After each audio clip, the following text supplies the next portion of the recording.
हमारे रजिस्ट्रार साहब आज़ादी के हवाले से एक नज़्म पेश कर रहे थे। अब इस मुशायरे की सदारत जैसा कि आप जानते हैं हमारे शेखुल जामिया प्रोफेसर अकबर मसूद साहब फरमा रहे हैं।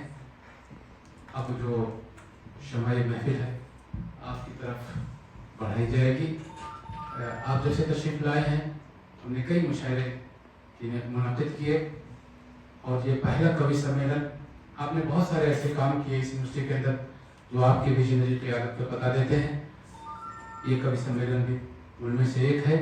इस हॉल के अंदर, इस सेक्रेटेरिएट में, इस कमेटी रूम में भी कभी मुशायरे नहीं हुए। आपकी आमद के बाद पिछला साल हमने पहली बार मुशायरा किया और ये जो दूसरा मुशायरा है आपकी क़यादत में, आपकी सरपरस्ती में, आपकी सदारत में यहाँ मुनक़िद हुआ। सर, हम आपका शुक्रिया अदा करते हैं और कि आप इस तरह से इन मुशायरों के हवाले से बराह रास्त या बिलवास्ता ज़ौक़े शेर व सुखन को परवान चढ़ाने में अपना किरदार अदा कर रहे हैं। मैं शोबे उर्दू की तरफ से ख़ास तौर से आपका शुक्रिया अदा करता हूँ। आज का ये मुशायरा बाबा गुलाम शाह बादशाह यूनिवर्सिटी की तरफ से मुनक़िद किया गया था डॉक्टर ज़ाकिर मलिक कुरैशी साहब ने इसके लिए और तमाम मुंतज़िमा कमेटी ने इसमें मेहनत किया। मैं अब इस शब महफिल को मैं सदर मोहतरम इस महफिल की जो सदारत फरमा रहे हैं हम सब के रूह रवां और इस दानिशगाह फ़न के रूह रवां प्रोफेसर अकबर मसूद साहब, इज़्ज़त माब वाइस चांसलर बाबा गुलाम शाह बादशाह यूनिवर्सिटी की तरफ इस शमे महफिल को मैं लेके रखता हूँ और आपसे अदब के साथ गुजारिश करता हूँ सर कि आप अपने ख़यालात से और अपने सदारती कलिमात से हम सबको नवाजिए। प्रोफेसर अकबर मसूद साहब।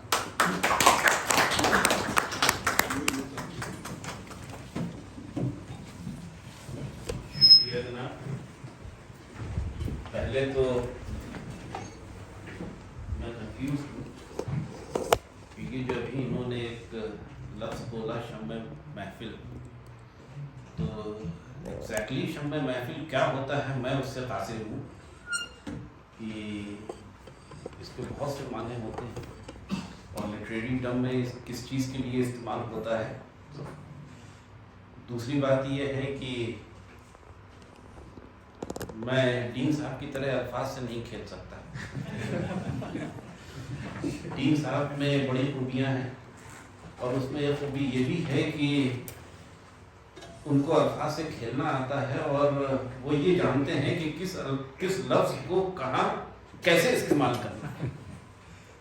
तो साहब जसारत कर रहा हूँ माफ़ी के साथ। डीन साहब ने जिक्र एक शेर पढ़ा जिसमें जनरेशन गैप की बात कही। तो साहब ये जनरेशन गैप जो है हर प्रीवियस जनरेशन ने अपनी आगे वाली जनरेशन से शिकायत की है या उल्टा है। हर जनरेशन ने अपने पहली वाली जनरेशन से शिकायत की है कि साहब हमारे ज़माने में तो ये होता था, आप लोग ये नहीं कर रहे। और मैं ये समझता हूँ कि ये सिलसिला आगे भी चलता रहेगा। तो इसलिए कोई उसमें गिले की और शिकवे की कोई बात नहीं है। एक रस्म दुनिया है, चल रही है, वो चलती रहेगी। इकबाल साहब ने एक रोटी का भी जिक्र किया। इस रोटी पे एक फिक्रा याद आ रहा है कि एक दिन एक बेगम ने अपनी शौहर से कहा कि भाई ये बताइए आज आप कितनी रोटियां खाएंगे।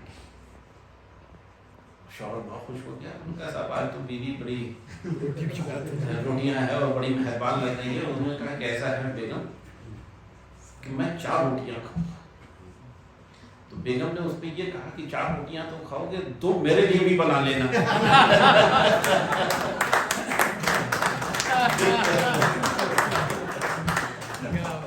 तो बड़ी माजरत के साथ हमारी बैठी है। ये इलाहाबाद का जिक्र हुआ। इलाहाबाद उत्तर प्रदेश में एक सरजमी है, बड़ी मुतबर्रक है हिंदू माइथोलॉजी में, और वहाँ 3 नदियों का संगम होता है, गंगा, जमुना और सरस्वती का। मेरे ख्याल से वाहिद ऐसी जगह है जहाँ 3 नदियाँ मिलती हैं और मैंने वो जगह देखी है, वाकई मिलती हुई लगती है कि हाँ साहब एक तरफ से एक आ रही है, पानी अलग अलग है। वो सरस्वती थी वो तो कहीं अब ख़त्म हो गई, लेकिन गंगा और जमुना का मिलाप अभी भी होता है। और हिंदू माइथोलॉजी में ये है कि वहाँ जिसका क्रियाक्रम किया जाता है वो सीधा बैकुंठ में पहुँचता है। उस सरजमीन ने बड़े बड़े लोगों को पैदा किया। अकबर इलाहाबादी उर्दू के मशहूर शायर, उसके साथ साथ हिंदी के एक कवि हरबंस राय बच्चन, जो कि अमिताभ बच्चन के वाले थे, और भी बहुत से लोग रहे। तो वो जो इलाका है ऐसा बड़ा ज़रखेज़ इलाका है। खैर ये सब तो बातें हो गई इन चीज़ों के लिए। ये जो 15 अगस्त का दिन है, सुबह से बहुत बातें हुई होंगी, और जो लोग हुए हैं जिन्होंने शहादतें दी हैं, कैसे कैसे क्या हुआ, उनको श्रद्धांजलि भी दी गई। पूरे हिंदुस्तान में लोग इसको बड़े अच्छी तरीके से मनाते हैं। तो और एक खुशी का दिन भी एक तरह से। लेकिन एक चीज़ ये है कि आज जिंदगी इतनी मुश्किल होके रह गई है कि अगर किसी को चंद लम्हात खुशी के मिल जाए तो वो भी बहुत बड़ी बात है। और ये जो हमारी ये कोशिश है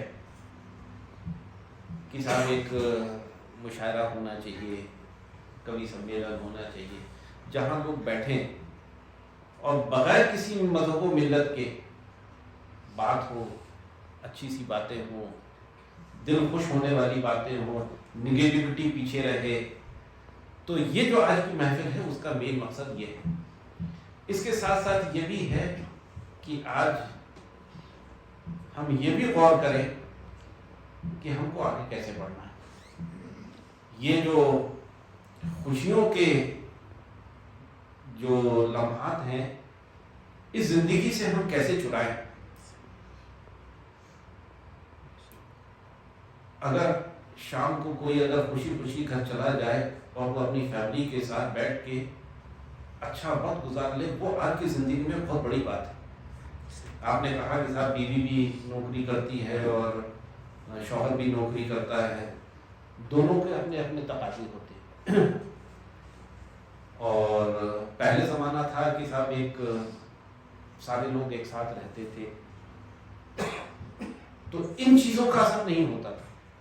आपके साथ 10 लोग कम से कम होते थे जो आपकी अच्छाइयाँ और बुराइयाँ बांटने के लिए तैयार रहते थे। आज वो नहीं है। जिक्र हुआ मेहमान आने का, तो आज वो हो गया है कि साहब मेहमान आता है तो ये हो जाता है कि कैसे कितनी जल्दी यहाँ से जाएं।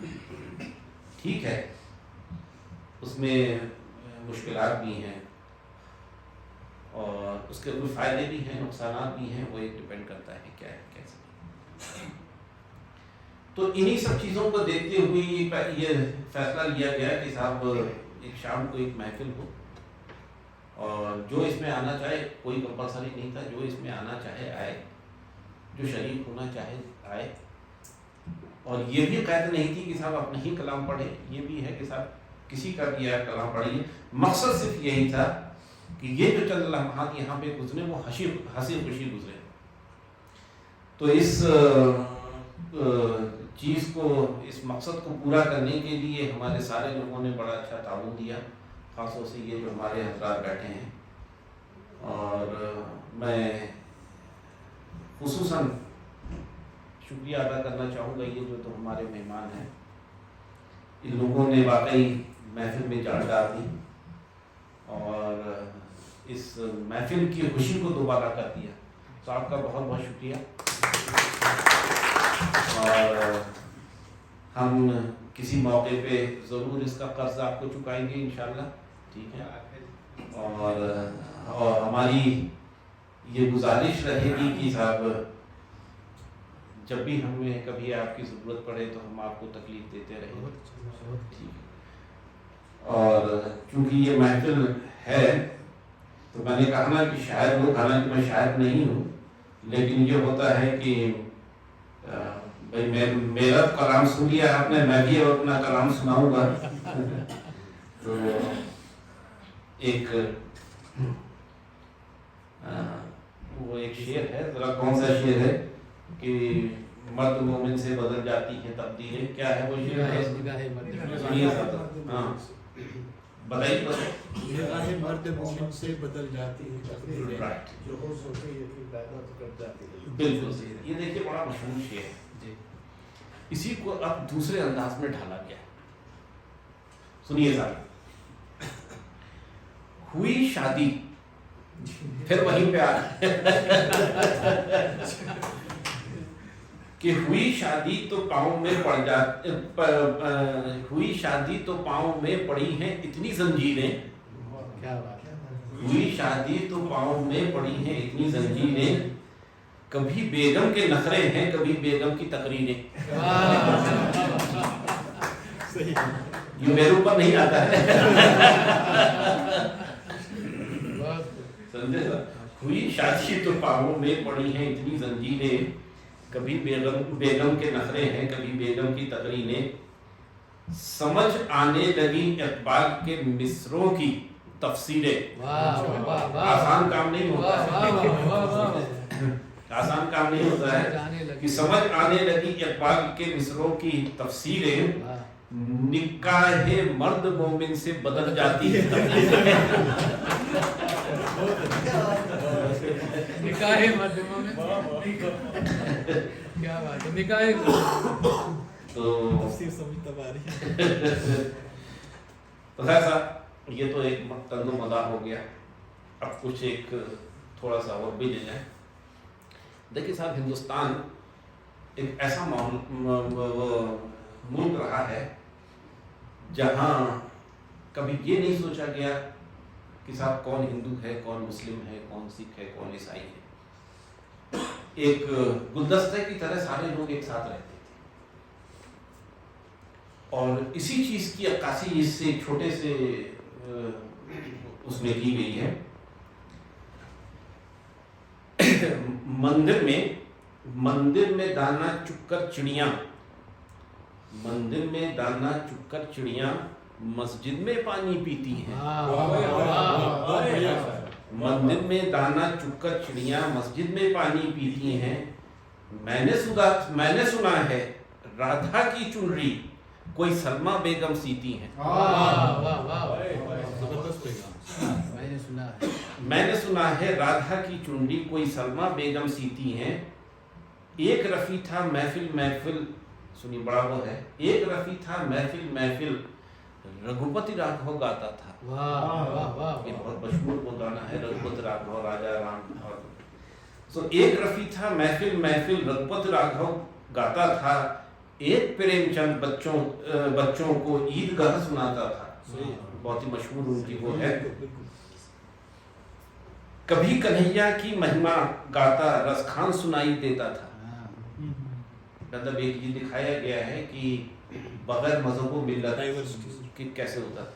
कभी कन्हैया की महिमा गाता रसखान सुनाई देता था, औरों को दिखते होंगे हिंदू और मुसलमान, औरों को दिखते होंगे हिंदू और मुसलमान, मुझे तो हर शख्स के भीतर इंसान दिखाई देता है।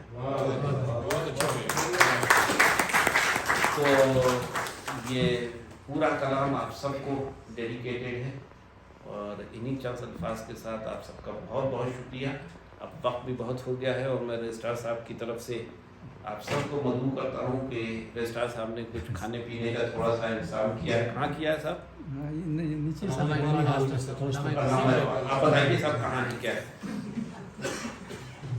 बहुत बहुत शुक्रिया सर, आपने अपने कलाम और अपने तासुरात से नवाजा, बेहतरीन ख्यालात से और बेहतरीन कलाम से नवाजा। बहुत बहुत शुक्रिया।